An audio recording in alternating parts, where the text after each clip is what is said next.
here at 8 o'clock.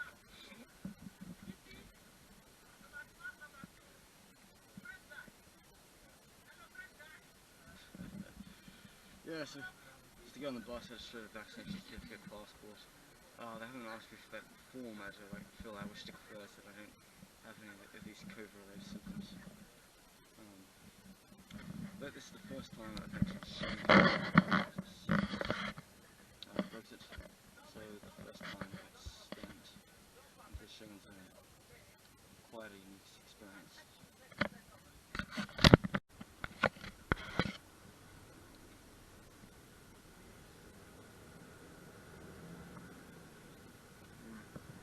It's a cloudy day here in London. I bet it's the same in Paris. Heading south now. Should get to Dover in about 2 hours flat. Depending on traffic.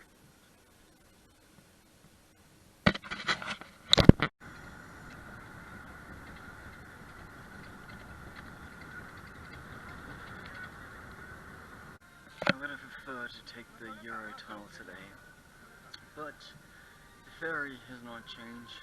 I haven't taken the ferry to Calais in over 5 years. Mesdames et messieurs, votre attention s'il vous plaît. Nous avons le bateau à 14 heures. Well, here I am. It's been a long 5 years since I took one of these ferries from France to England or England to France.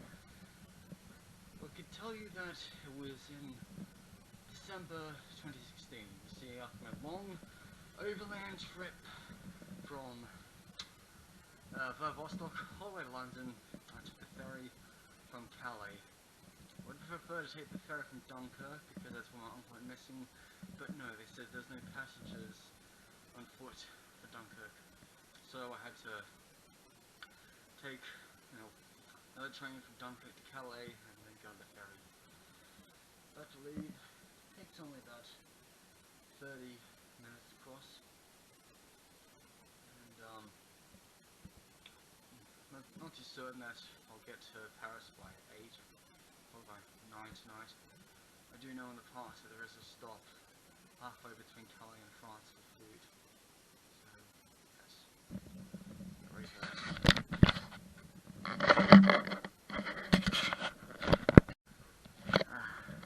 Well, here I am. On a boat, leaving behind the white cliffs of Dover. It's like that song Vera Lynn sang during the war. And as a matter of fact, Ferry's not far away from there. See, normally, if you take the Eurotunnel, the last thing you see when you leave England was a horse on the cliffs of Dover. But I don't think I could see him from here. Let's see. But, close. See, it's the boat, it's Dover. And you can barely see the horizon of France over there.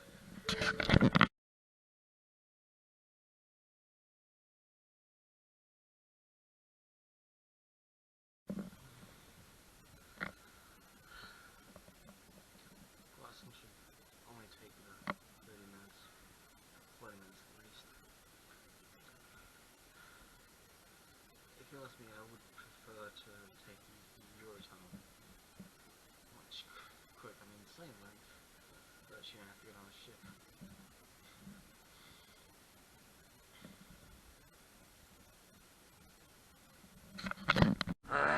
I knew it was going to be cloudy, that's why I came prepared. Just about to pull into Calais. Dover, all the way back there, you can see that ferry over there, going all the way back to England. Briefly see the cliffs of Dovers in the distance, but they're slowly disappearing. Now you see the French coastline. Bit of seagull flying up, and sooner or later, in around 10-20 minutes time, I'll be back on the bus. Yep, that's the port of Calais. I haven't actually been back to this port now in 5 years, so kind of brings out memories of leaving Calais on the 7th of December 2016 after my long trip from Vostok. Oh, and look, this boat is actually like registered in Cyprus. Got a secret flag flying up there. Quite surprising though.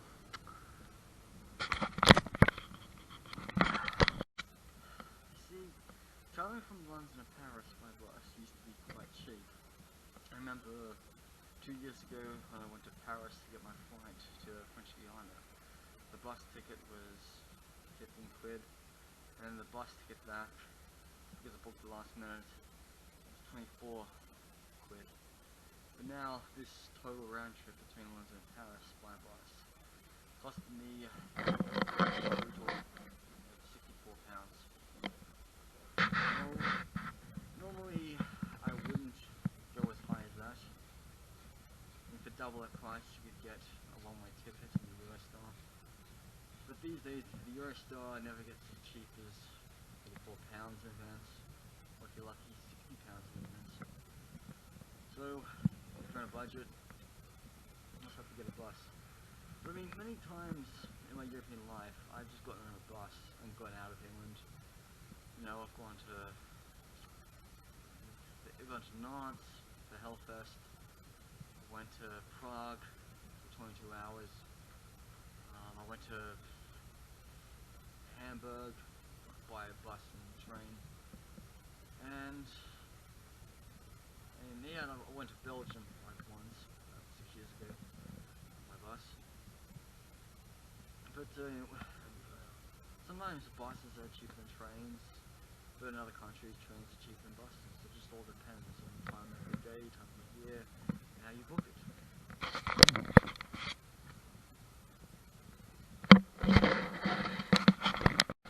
It's just past 8 o'clock in the evening, and I've arrived outside of Bercy bus station over there.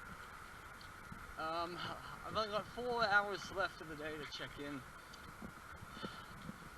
But the thing is, I don't feel like I'm going to rush to the hospital right now. I mean, yes, it is in the other side of town, but you know, I want to save some money. I don't want to pay $1.90 just for like a lousy bus ride or a tram ride to get me to the hostel.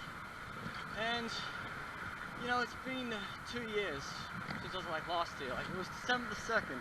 I came back from French Guiana after a 2-week holiday. And I came to Paris to see, you know, Franz-Gel's grave at Montmartre. I was always in Montmartre, like in the 18th division. And then I saw Jim Morrison's grave. And then I went back to London. I was having stew with my landlady by the end of the day. So now, I just have to get to my hotel, which, it's on like the border of like Paris and not really Paris, I guess.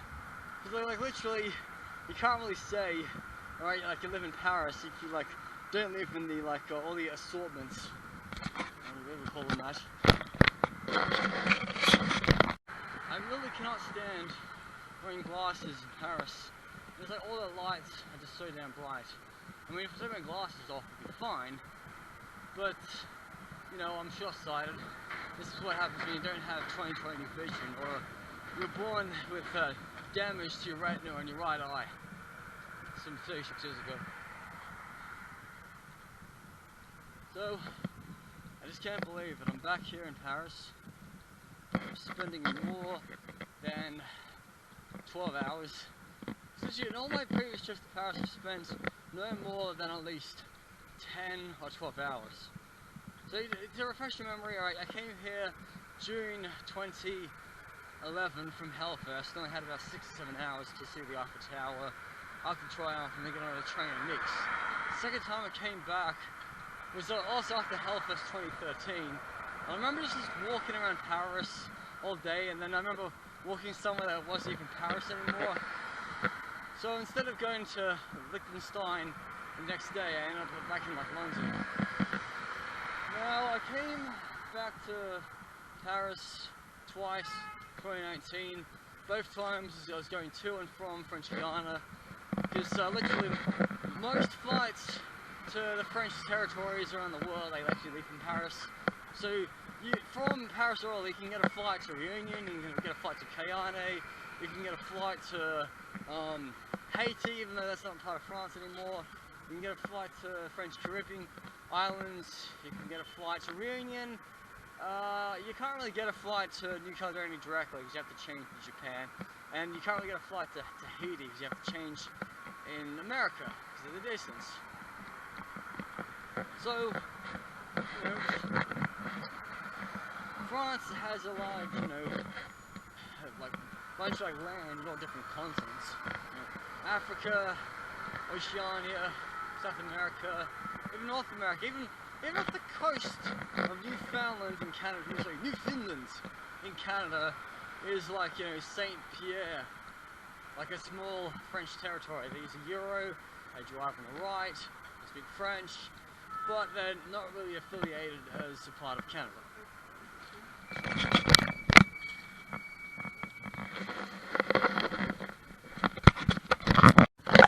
Since I came to Paris 2 years ago, one thing I can't seem to stand are all these line scooters you can hire. I can't believe, look, if you lived in Paris and you had the money, you would buy one of these outright rather than hire them.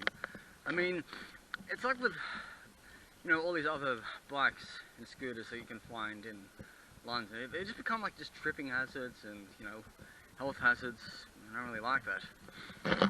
I mean, if I could ride a bike, which I can't, I would just hire one of Boris's bikes, you know, and I'd actually just park it like that bike over there. See, these scooters, they're not parkable. So it's like,